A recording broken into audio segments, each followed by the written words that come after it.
नमस्कार दोस्तों, स्वागत है आपका हमारे इस YouTube चैनल में। दोस्तों, जैसा कि आप सभी जानते ही हैं, मृत्यु मनुष्य के जीवन का वो कड़वा सच है जिसे बड़ा से बड़ा ज्ञानी भी स्वीकार नहीं करना चाहता। जबकि वह जानता है कि एक दिन सभी की मृत्यु होना तो तय है और जो मनुष्य इस सच को स्वीकार कर लेता है वह बुद्धिमान कहलाता है। तो चलिए अब जानते हैं कि आत्मा शरीर से कैसे बाहर निकलती है और इसके पीछे की प्रक्रिया क्या है। गरुड़ पुराण के 9वें अध्याय में वर्णन किया गया है कि मनुष्य के मुख, नेत्र, दोनों नासिका, रंध्र तथा दोनों कान, ये 7 ऐसे छिद्र अर्थात द्वार बताए गए हैं जिनमें से किसी एक द्वार से सुकृति अर्थात पुण्यात्मा के प्राण निकलते हैं। अपान अर्थात गुदा से बाहर निकलने वाली वायु से मिले हुए प्राण जब पृथक हो जाते हैं तब प्राण वायु सूक्ष्म होकर शरीर से बाहर निकलती है। इसके अलावा यदि आपने कभी ध्यान दिया हो तो मरते हुए व्यक्ति के सबसे पहले पैर ठंडे पड़ते हैं, उसके बाद घुटने के नीचे का हिस्सा। ऐसे करते करते उस व्यक्ति का पूरा शरीर ठंडा पड़ने लगता है, मानो जैसे ऊर्जा सिमट रही हो और ये संपूर्ण चेतना सिमटती हुई एक चक्र पर आकर एकत्र हो जाती है। जैसे कि ध्यानियों की ऊर्जा मुख्य रूप से ज्ञान चक्र से निकलती है और इसके विपरीत जो लोग अपनी पूरी जिंदगी ध्यान से दूर रहे हैं और जिन्होंने अपना संपूर्ण जीवन खान पान और सांसारिक सुख के लोभ में ही बिता दिया हो, ऐसे मनुष्य के प्राण मणिपुर चक्र से निकलते हैं। वहीं ऐसे मनुष्य जिन्होंने अपने पूरे जीवन में केवल संभोग के बारे में ही सोचा है, ऐसा मनुष्य अपने अंतिम समय में इसके बारे में न सोचे, ये तो संभव ही नहीं है। इसके परिणाम स्वरूप ऐसे व्यक्ति की ऊर्जा मूलाधार चक्र से बाहर निकलती है।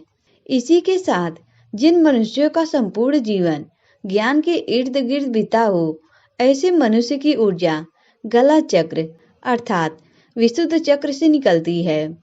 ऐसे ही जो मनुष्य अंतिम समय में अपने इष्ट या गुरु को याद करते हुए प्राण त्यागते हैं, उनकी ऊर्जा आंखों से निकलती है और अंत में वो मनुष्य आते हैं जिनकी ऊर्जा सहस्त्रार चक्र से निकलती है।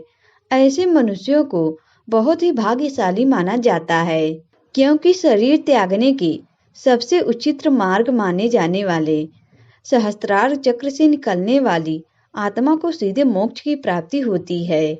इसी के साथ प्राण निकलने के संदर्भ में और भी बहुत सी बातों का वर्णन गरुड़ पुराण में मिलता है, जिसके अनुसार प्राण त्यागने के समय मनुष्य को अन्न त्याग अर्थात अन्न और जल का त्याग करना चाहिए और यदि वह विरक्त द्विजन्मा हो तो उसे आतु संन्यास लेना चाहिए। एक ऐसा संन्यास जो सांसारिक जीवन से दुखी होने पर जल्दी से ग्रहण किया जाता है। प्राण के गले तक आने पर जो मनुष्य मैंने संन्यास ले लिया है ऐसा बोलता है, वह मृत्यु के बाद विष्णु लोक को प्राप्त होता है और ऐसे मनुष्य का जन्म अब दोबारा इस धरती पर नहीं होता। जो व्यक्ति मृत्यु से पूर्व कथित सभी कार्य कर लेता है, मृत्यु के समय ऐसे व्यक्ति के प्राण ऊपर के छिद्रों से सुखपूर्वक निकलते हैं।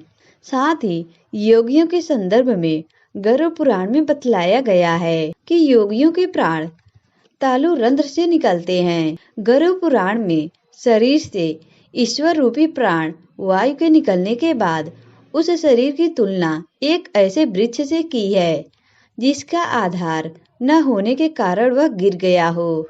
वे व्यक्ति जिनकी मौत अचानक या हिंसात्मक तरीके से होती है, ऐसे व्यक्तियों की आत्मा इन सबसे कुछ अलग तरीके से अपना शरीर छोड़ती है।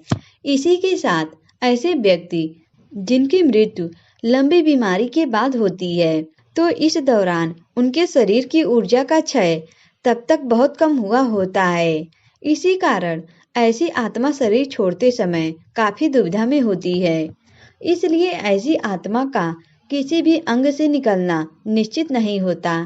दोस्तों आज की वीडियो में बस इतना ही। अगर ये वीडियो आपको अच्छा लगा तो वीडियो को लाइक करें और हमारे चैनल को भी सब्सक्राइब करें। दोस्तों वीडियो देखने के लिए आप सभी का धन्यवाद।